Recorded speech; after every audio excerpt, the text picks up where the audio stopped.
Hello and welcome to the special episode of Lore Diver. We are covering D&D Live 2019, The Descent, and the Ghosts of Saltmarsh tonight. I'm your guide, Graham Barber, and as I just said, this is Lore Diver, a podcast about lore, world building, and alternative takes on all that good stuff. So, tonight's episode is going to be a little bit different from previous ones in format, largely because I'm combining a short review of the Ghosts of Saltmarsh, how to integrate it into Forgotten Realms, and that's all happening after I talk about some of the stuff that came out at the D&D Live 2019 event, The Descent. So, yeah, let's get into this.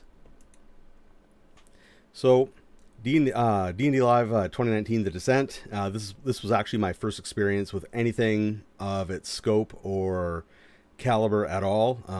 All my experience with anything even sort of like it previous was solely at the extremely local cons they run here where I live. And so this was a pretty awesome experience. Got the t-shirt, which is awesome. And yeah, it was outstanding. The invitation was a huge surprise. It came to me from Victoria of the Broadswords, livecast D&D, which is a great show. You should listen to it. And I went there with the intention of meeting a lot of interesting people, and I absolutely achieved that. I wanted to meet some people from Wizards. I met them. I wanted to meet the Rivals of Waterdeep. I met them. And then I met a ton of other people, people I'd only known online, a few people that a person I knew, in real life prior to that, who was also awesome. And it was fantastic. Everybody was as cool in real life as they were online. I had a chance to play a live cast session of Dungeons & Dragons with the D20 dames, which was great. And when this goes up on YouTube, a link to that is going to be included in the information, so you can watch me play Icon, a monk fighter, and adventure with the dames, which is fantastic. And of course, I'm going to give out a little bit of a plug here for good people and friends. So I've already talked about the Broadswords. Hey, if you're not watching Rivals of Waterdeep, you should. If you're not listening to the D20 Dames, you should. You will not be disappointed. And their links are going to be in the description when this is up on YouTube. So moving on from that, it's, let's talk about the Descent. A lot of cool information came out of this. So first and foremost, this year's big campaign is going to be more the descent to Avernus. Avernus, yes. And it is literally taking characters from Baldur's Gate into the first layer of the Nine Hells of Avernus, where they may or may not decide to get involved in the Blood War, the endless conflict between order and chaos, and more specifically, the endless conflict between infernal and abyssal forces.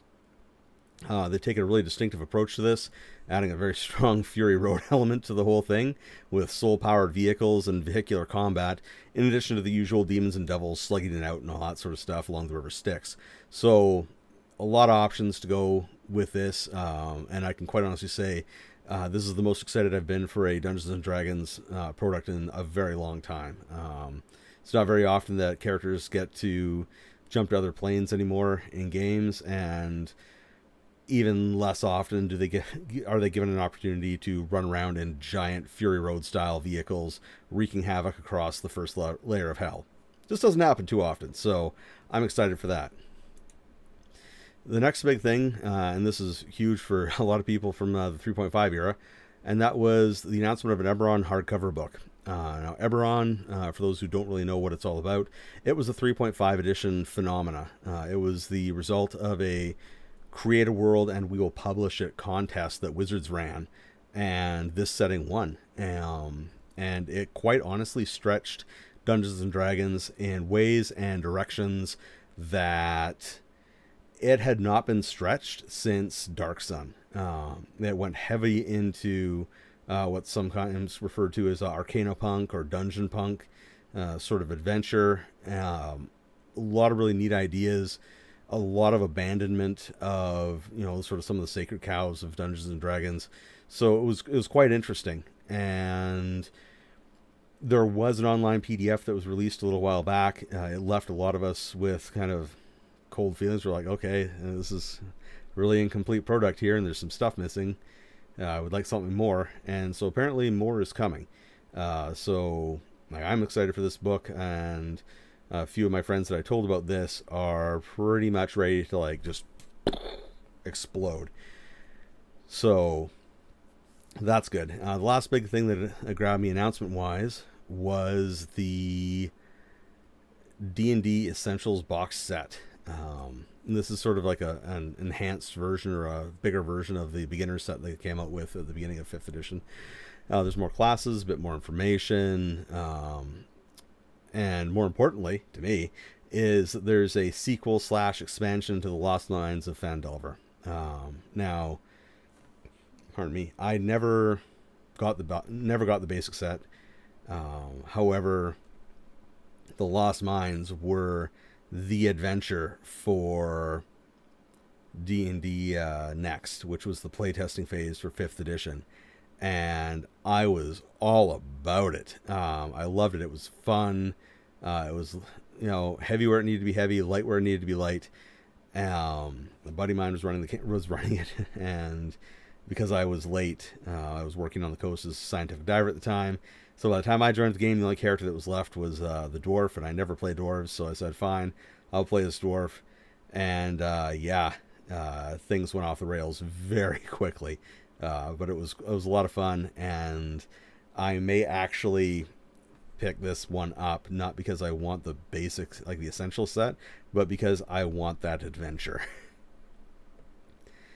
So, yeah, that's it for like the sort of announcements that at least the ones that were big for me. There's a whole bunch of other ones, but those were the ones for me. So, time to move away from the Descent and time to dive into the book that was released at this event, which is the Ghosts of Saltmarsh. So first and foremost, I am not fully diving into the lore of this book's setting. I'm not sure why. However, Wizards decided that this book's adventures would remain based in Greyhawk, which was the original default setting of Dungeons & Dragons during the AD&D era days, and sort of during 3.3 and 3.5 edition, and was last actively really supported in 3.5 and to a lesser degree 4th, with the RPGA's Living Greyhawk campaign, which was very much that era's equivalent of the modern Adventurers League. It was an organized play and all that sort of stuff, except for they actually took it a step further and divided the world up into different sectors of Greyhawk. I believe where I live was like Ket or something like that. So the module itself is set in the Kingdom of Keeland. It's a backwater fishing port called Saltmarsh, and the book itself neatly lays out its own history, with all of its source material front loaded for you if you want to look it up. It's pretty fantastic, actually. It's got all the this is where you'll find these were the adventures, these are when they were released, and this is who play tested them. It's really cool. Like it's a nice book. Let's see, there we go. It's a really handy little book in a lot of ways. There's a lot of good information in it for a lot of stuff, and this is gorgeous. Oh, wow, there we go. Gorgeous semi-hex maps inside, which just I love hex maps. I'm like, if there's any sort of OSR bone in my body, it is filled with hex maps marrow. I love that. But so what this book is it's very similar to the Tales from the Yawning Portal book that came out a few years ago, in that it is a collection of updated adventures from the past of Dungeons and Dragons. However, the big thing that's different about this one is that in the Tales from the Yawning Portal, the adventures were disconnected. There are collections of standalone adventures designed to be standalone. There was no connective tissue in any way, shape, or form between them. In this book, what they've done is they've actually connected the bulk of the adventures into a single story arc, which you can skip steps in, which is something that I like in my adventure design. If you can skip from A to C and miss B, that's fine with me. And they also have some what are effectively side quests, which is very nice. The book's designed to take characters from level 1 to 11 or 12 or so. And yeah, just a really, really good approach. It also contains a lot of handy information. So, for example, if you want to run any sort of aquatic, maritime, or even undersea adventure, this book is absolutely essential for your Dungeons and Dragons adventures if you don't want to have to do all the legwork yourself and come up with a whole bunch of rules and everything else like that on your own. It has all the rules for building ships, how to operate them, naval combat, underwater stuff. As a diver, I liked the fact that they acknowledged pressure, in a method that was appropriate for a role-playing game like Dungeons and Dragons, because believe me, the last thing you want to do is go full simulationist on diving in a game like D&D, because the stuff that player characters do would result in like the entire party having the bends and being eaten by lizard people or something like that, or eaten by sharks or what have you. It would not end well. So I liked that. And yeah, monsters, all that sort of thing. It was quite good. Now, if you want to run this adventure in Greyhawk, but you're new to the game or you're unfamiliar with the Greyhawk setting, it's not as big a problem as you may think.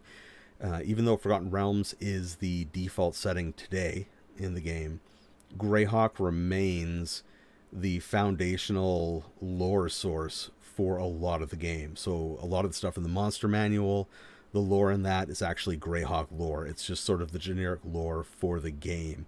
So a lot of things are already going to be familiar to the players right off the hop.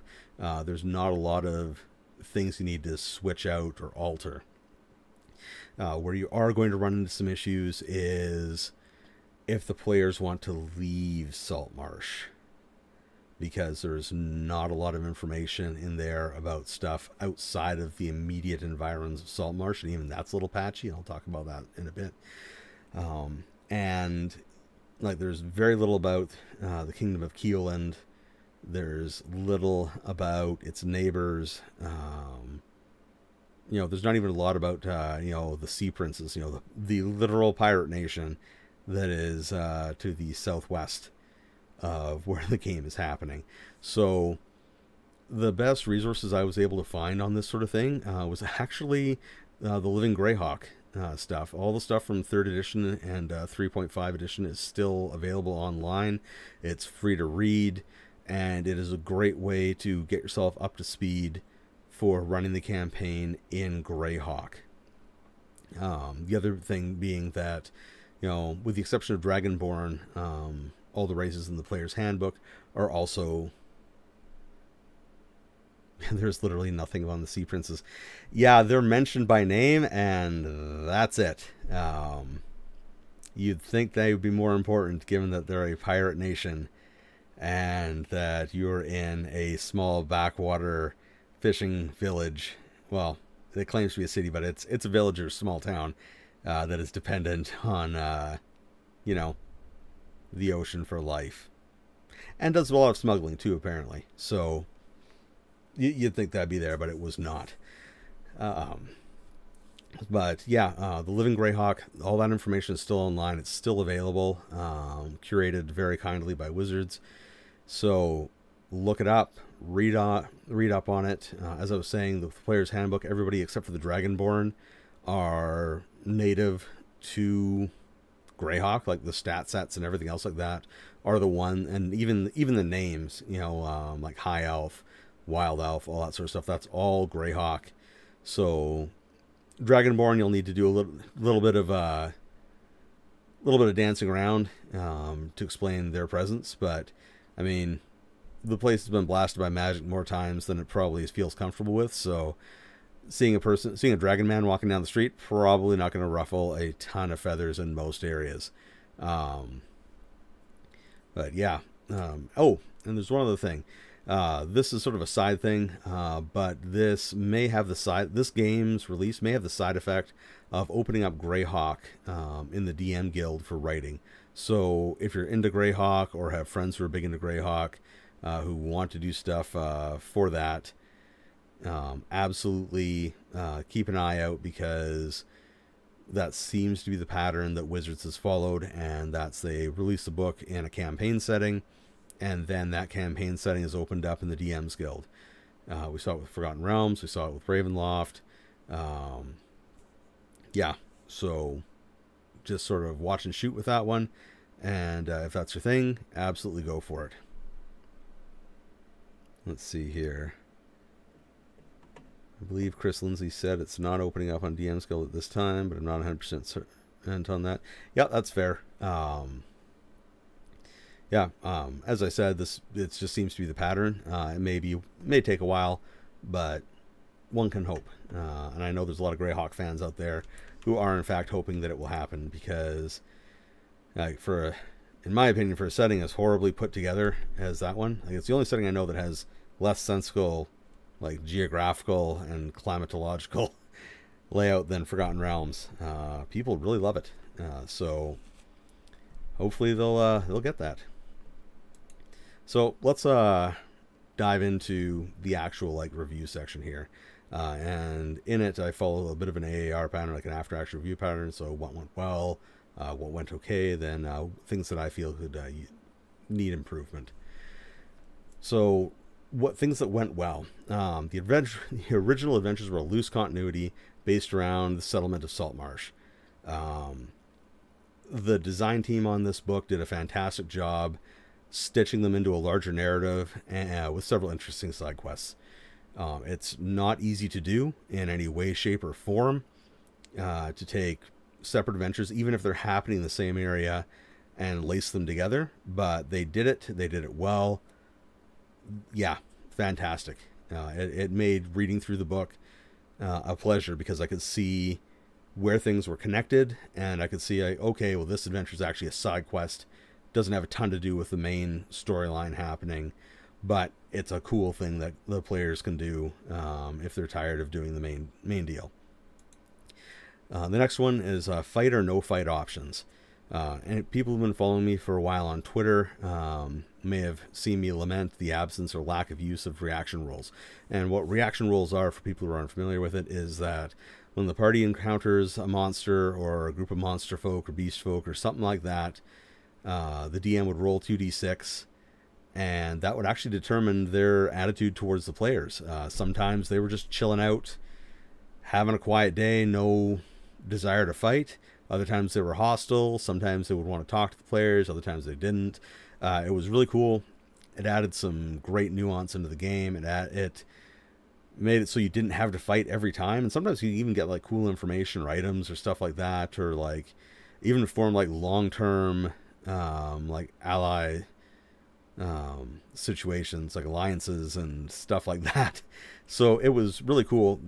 Hasn't happened a lot, but this game has fight and no fight options in some of the adventures. I'm not going to spoil it and say which ones, but in some of them, combat is the poor choice, because the monster folk and beast folk aren't into it, and it will just lay the boots to you later on in the adventure if you decide to go in it just full on. So I love that. That is good adventure design.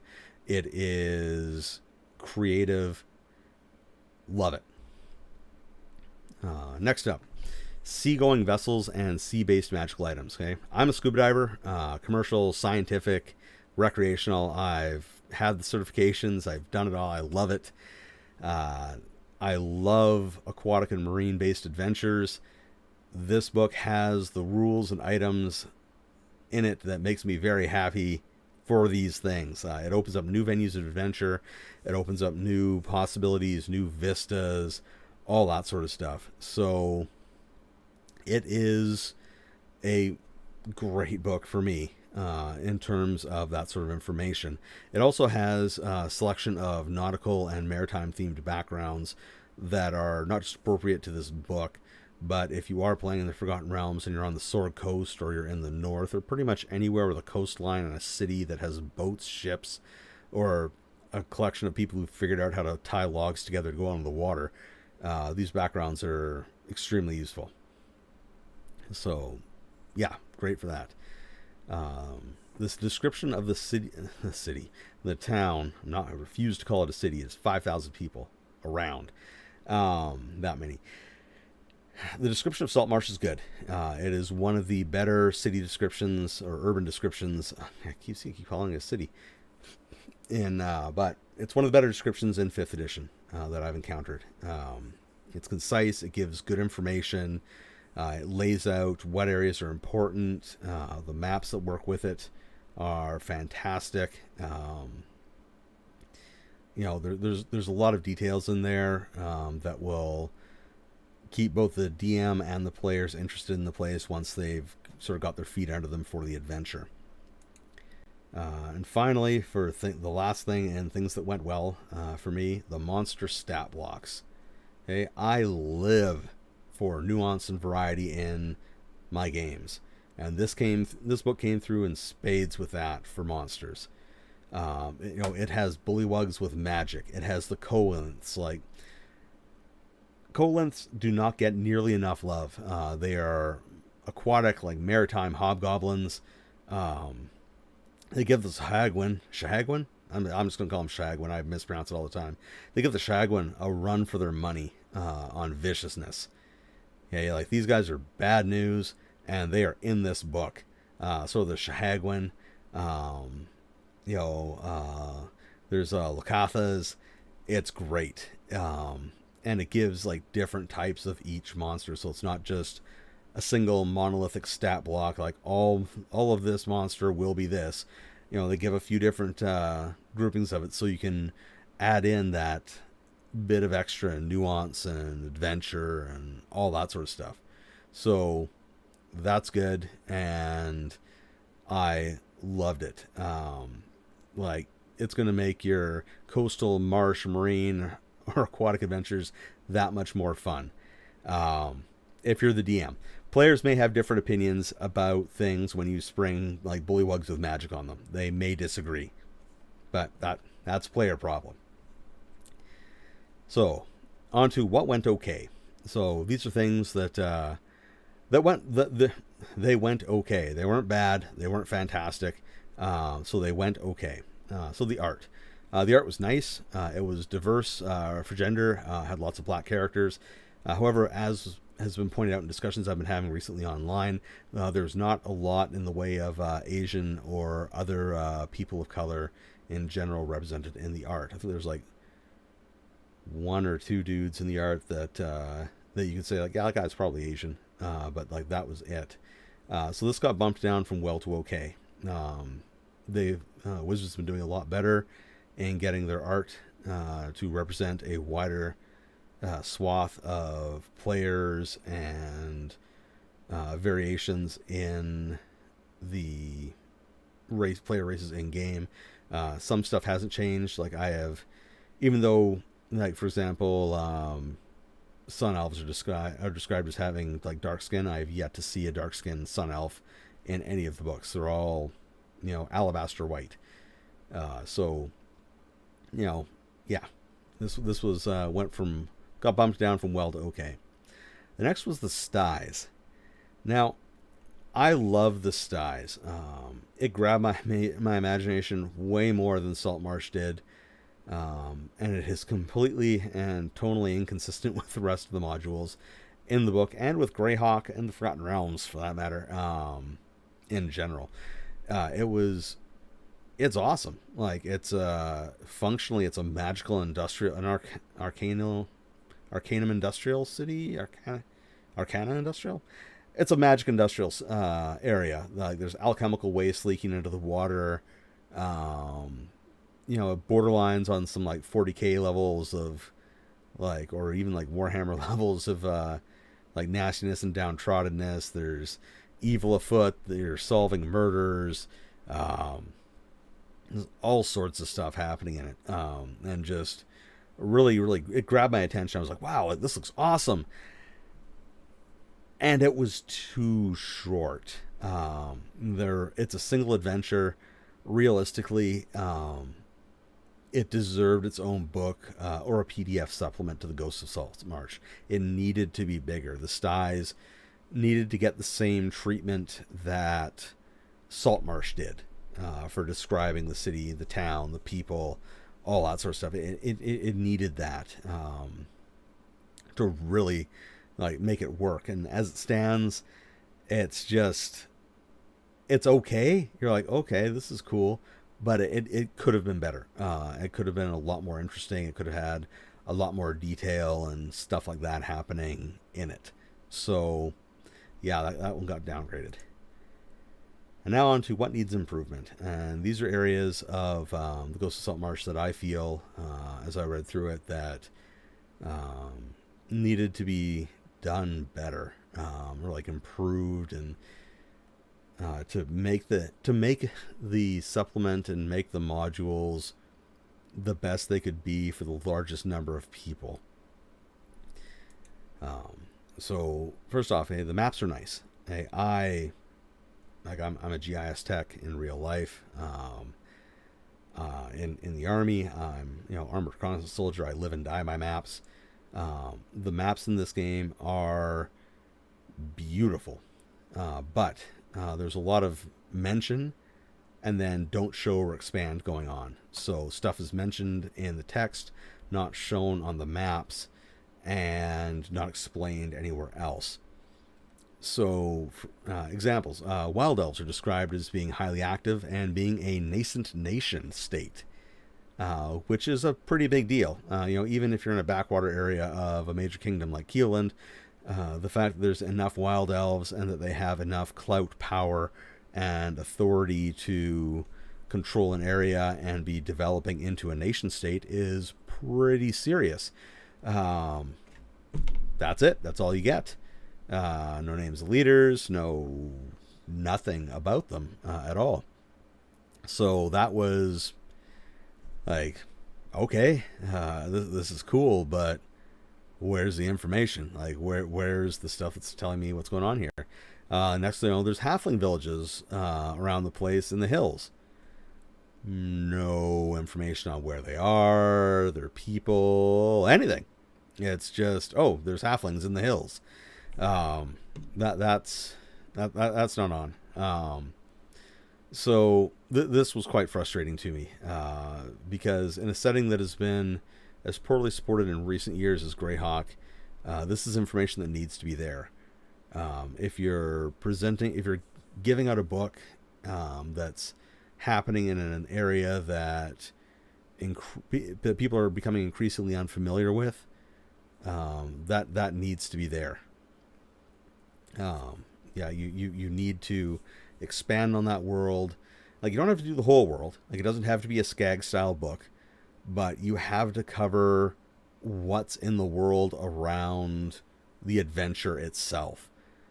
Because I get it. There's always a strong push these days for we'll DM. We're leaving this empty for the individual DMs or groups to fill in, all that sort of stuff. And you know what? For DMs and whatnot that have the time to do all that, that's awesome. For the rest of us, we like to have a baseline that we can all deviate from. It's okay. We know this is here. We know this is here. We know these are the players. Now we're gonna go nuts and see where it all goes in our games, instead of me sitting here like, okay, well, it says there's halflings. I guess I'll put a halfling village here. This looks good, and I'll throw one over here, I guess. Maybe the players will see it. I don't know. And this also decreases, this is, fully the next one. This also decreases the impetus to be from the area.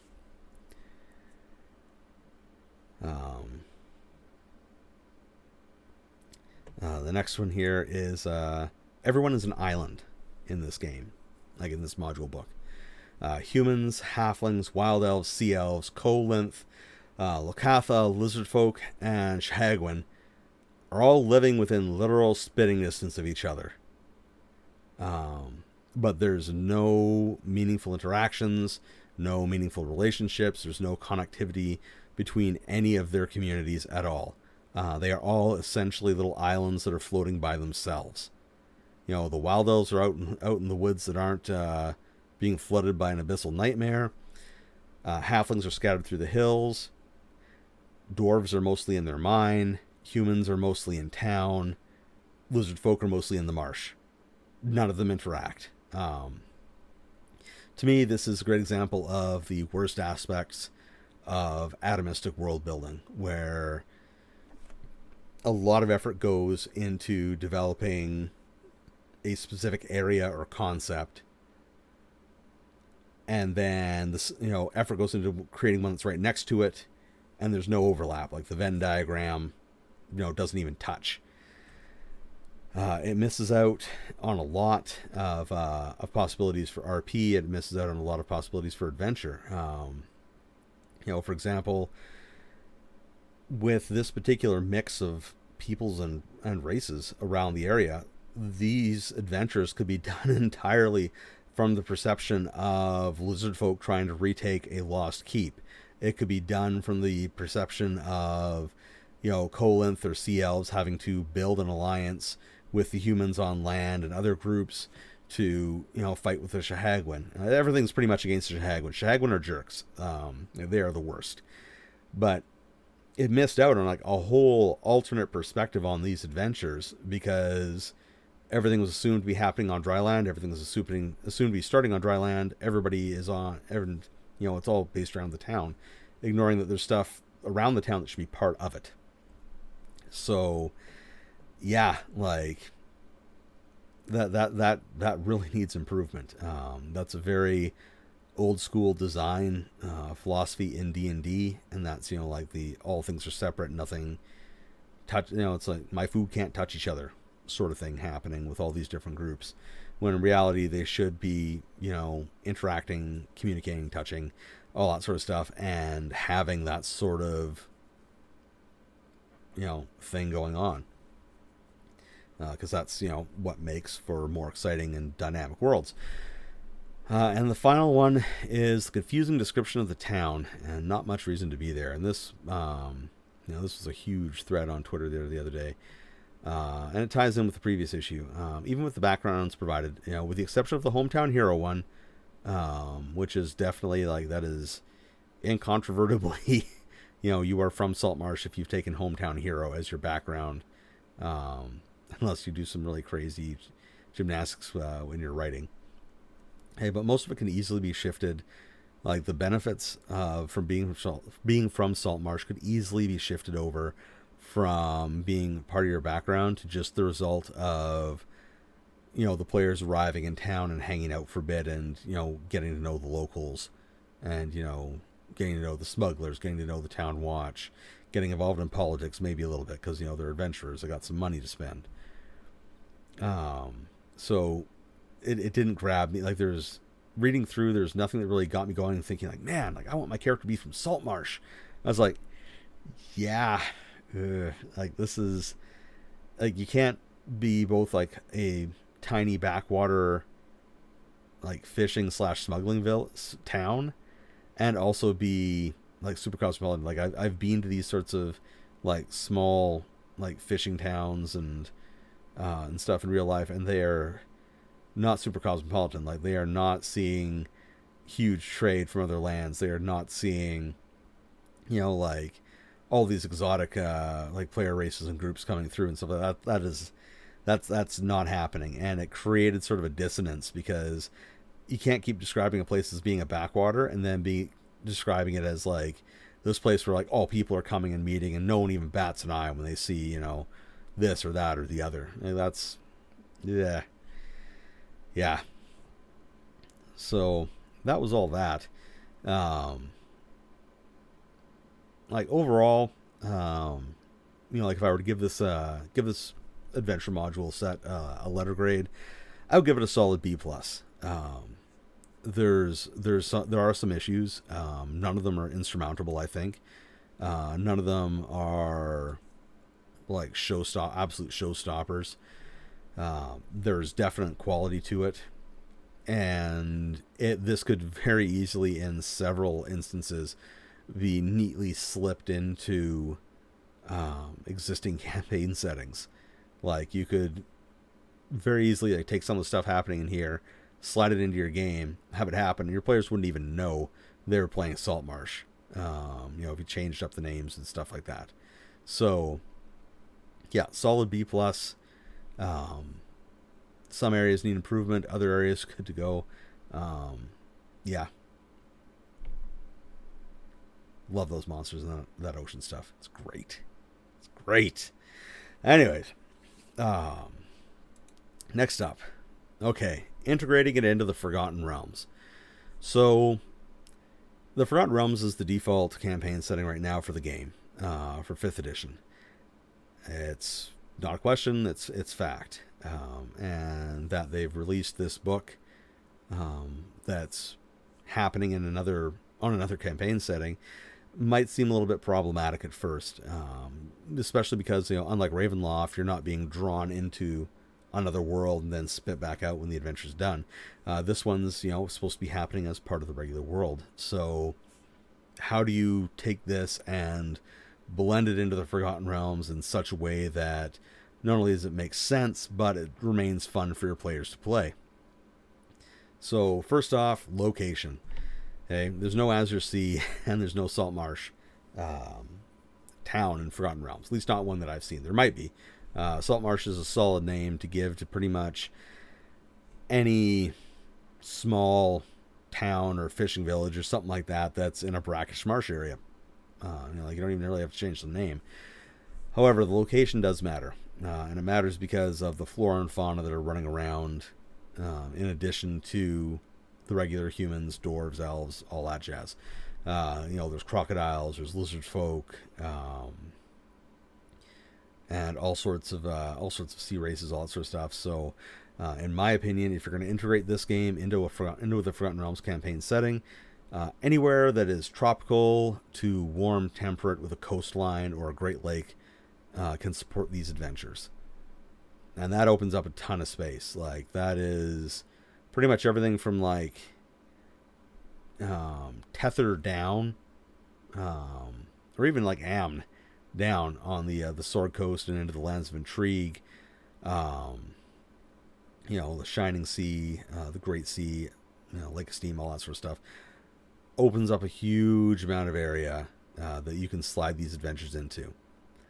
The next one is that the Scarlet Brotherhood. Okay, so the Scarlet Brotherhood, they're the main bad guys, more or less, in Greyhawk.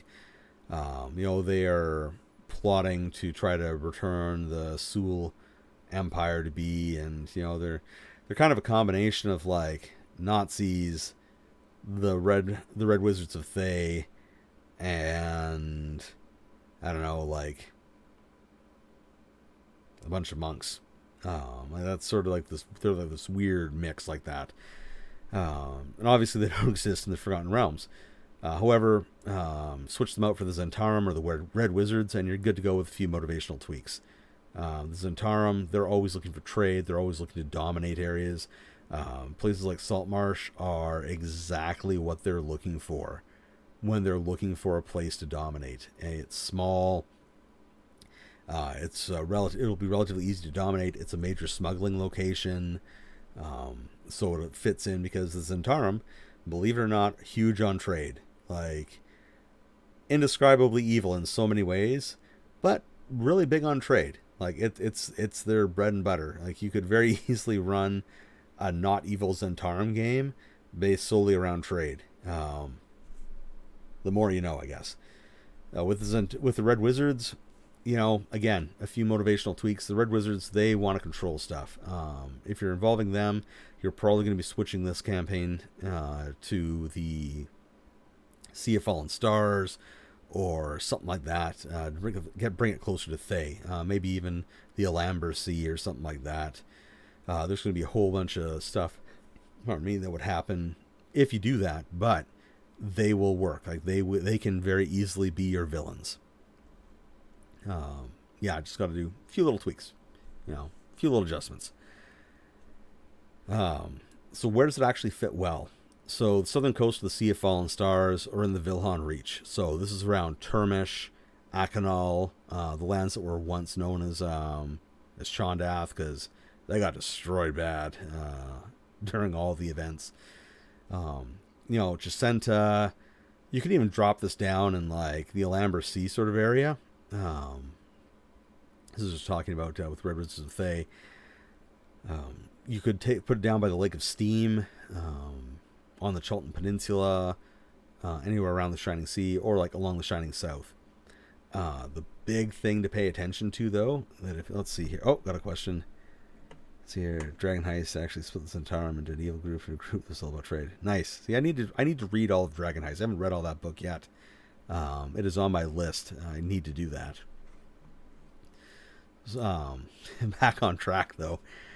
So the big thing that you need to pay attention to whenever you shift these things around, though, is that it's going to change the cultural aspects and possibly even like the human, demi-human, monster folk, beast folk mix that's going on.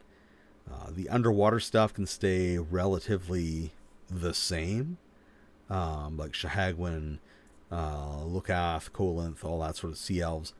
That can all stay relatively static. Like they're found in just about every major body of water that's salt-based on Farron.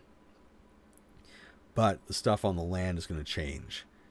Okay, pretty seriously in some cases. Like, for example, if you throw it down in the Sea of Fallen Stars, Jacinta, things are going to take on. It's kind of like a Hellenic sort of feel. If you put it over near Akanal, all of a sudden now Genazi are the dominant group there. It's no longer humans. If it's in the Vilhan Reach, it's humans. It could be the Tarami. It could be surviving Chondathans, all that sort of stuff. And of course, if you move it over by Thay, now you're getting into Mulhorandi. So now you're getting, like an ancient Egypt and antiquity, Sumerian, Babylonian sort of feel to things that are happening. So it's going to change. You're going to need to pay attention to names. You're going to need to pay attention to like people's attitudes toward things, because if you want it to gel right, you're going to have to watch out for this. Otherwise, players will be like, "Why is this guy's name this? Why is this guy like this? Why is this person like this? Why is she like this?" None of this makes sense, and you've got that tonal dissonance and that cognitive dissonance that just knocks people right out of their comfort zones and right out of their suspended disbelief. If you dig down to the Lake of Steam, you're gonna get that's gonna be fun, because now your adventure is gonna be taking on a very strong Moorish North Africa or Arab North African sort of feel, because that's the dominant cultural group around that area. So that's gonna like change the whole dynamic in a lot of really cool ways. And the Chultan Peninsula, you can actually go a bunch of different ways if you take it down there. One of which is you could have it as like a Chultan or a Tashalan stronghold. It could also be a relic. It could be an abandoned colony from Amn or Kalimshan or one of the northern powers that's just sort of like managed to hang on through everything and is now finding itself being inundated with newcomers and all that sort of thing now that the world's sort of fixed after the Sundering. And if you take it to the Shining South, it's pretty much dealer's choice down there. If you got people who love halflings, you could throw it in Lurien and have it as like a halfling dominant town with like halfling everything. If you put it over in Dambrath, all of a sudden now you've got like half elves that are like half drow, half human are ruling the place, and the humans are kind of weird.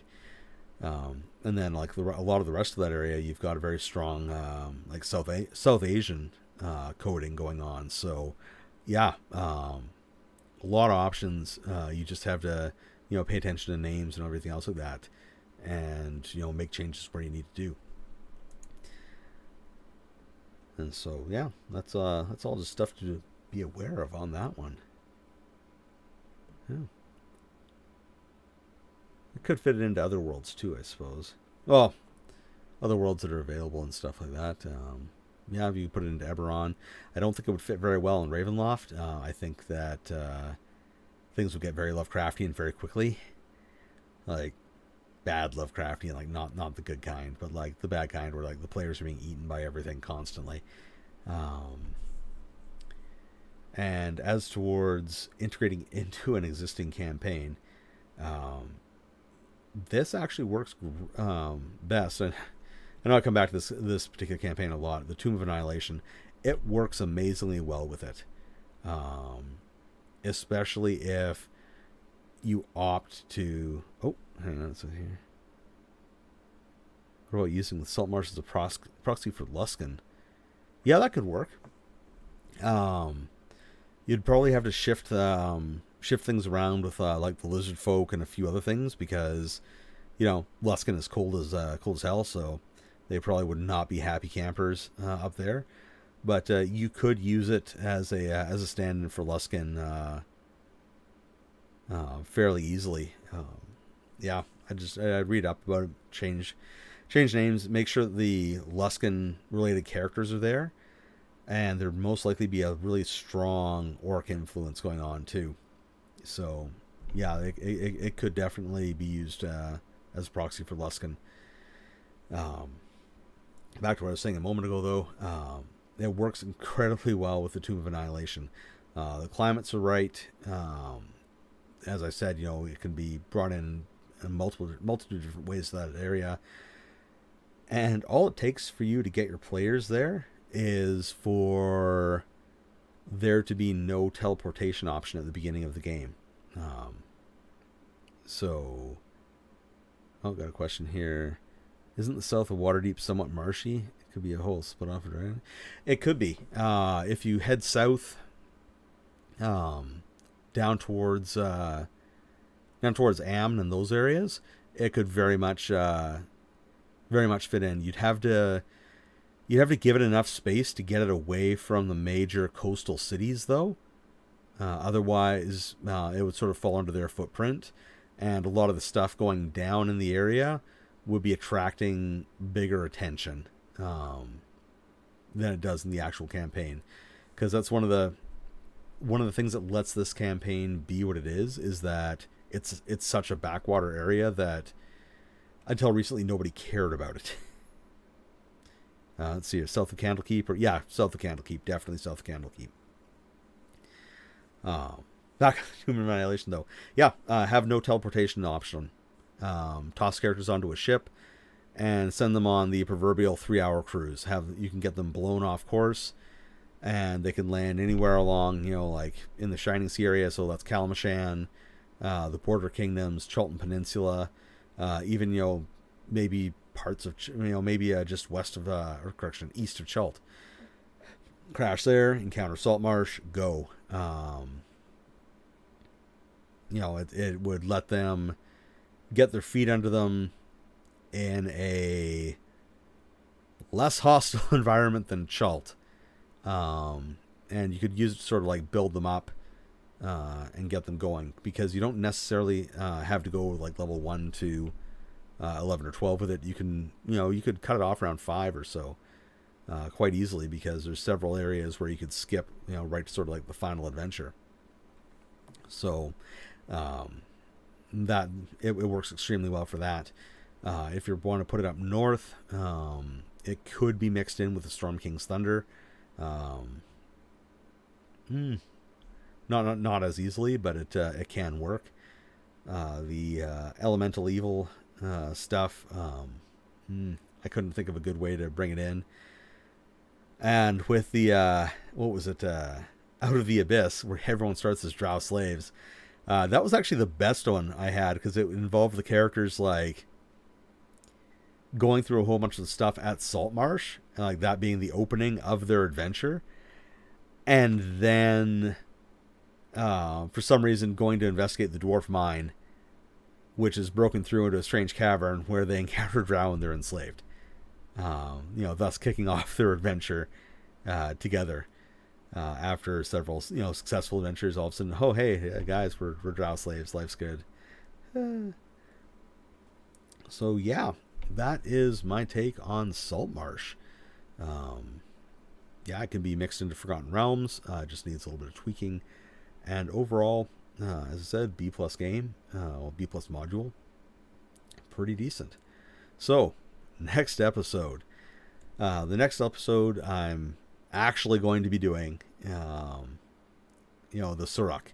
It is going to be a solid episode of crazy lore, followed by how to get them going in your game in Forgotten Realms. We're like the lore levels in this. We're talking like Days of Thunder, creator races, and it's going to be leading into an examination of the scaled races that are in the Tomb of Annihilation and in the area of Chult and the Chultan Peninsula. And it also has deep and profound effects in other parts of the world, including up on the Sork coast, and then way over in Okoth, which is just south of the Old Kingdoms. So a lot of good information coming up next week. Really looking forward to it. I'm trying to pare down my notes so that I don't literally talk myself hoarse trying to do this. So thank you very much for listening tonight. This has been Lore Diver, the official POCGamer podcast. If you liked what you heard and want to see more, head over to my blog, POCGamer.com, and check out POCGamer on Twitter, Instagram, and Facebook. If you want to support this podcast, there's links to my coffee on my blog and to my social media. Music was provided by purple-planet.com. Thanks again for listening, and have a great day.